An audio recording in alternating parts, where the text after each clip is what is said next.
So, ayan mga kabady. Nagpe-prepare ako ng aming pang-almusal na naman ni Georgia. So, nag-request siya na magluluto ako ng isdang bisugo mga kabady.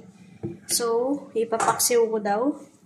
So, syempre, paksiw na pang-ilonggo to mga kabady. Una, ilagay ko muna sa ibaba niya yung mga ingredients niya, yung mga luya, sibuyas, bawang. So, yung bawang niya, hindi ko na talaga dinurog. Inano ko lang. Binugbog ko lang. Binugbog. Siyempre, may sibuyas. Yan siya. Sibuyas, bawang, luya.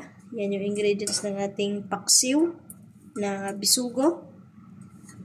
At siyempre, pag nilagay na natin yan, isalansal na natin yung isda. Isda. So, ganyan lang siya mga kabady. No. At syempre, pagkatapos niyan, dagdagan natin ng sibuyas tsaka luya sa itaas niya. Para yung lansa niya mawawala. Ganyan lang mga kabady. Magluto yung mga tiga Iloilo ng paksiw. At syempre, huwag natin kalimutan lagyan ng black pepper. Tama-tama lang mga kabady. Walang sukat-sukat to. At syempre, huwag natin kalimutan ang kanyang request na 2 sili. Para pag umanghang to mamaya, balas buhay niya siya lang mag-ubos. Papaubos ko to sa kanya. Nahilig siya sa manghang. At syempre, huwag natin kalimutan lagyan ng patis. Ayan. O, di ba? Lagyan natin konti lang pang palasa at pang paalat. Ganyan na siya mga kabady. So, may patis na. Ngayon naman lagyan natin ng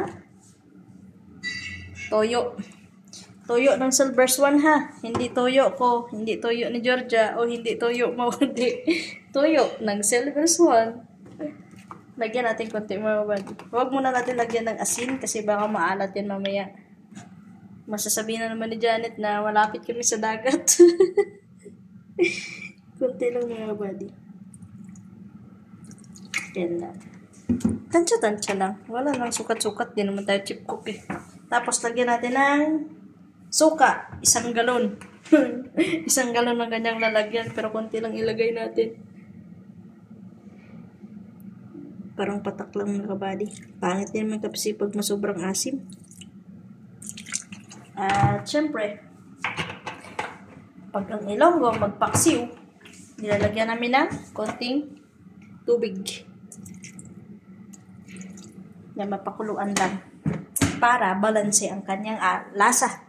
Alat saka yung kanyang asin magiging balanse. So ngayon na ay isasalang na natin sa apoy mga kabady.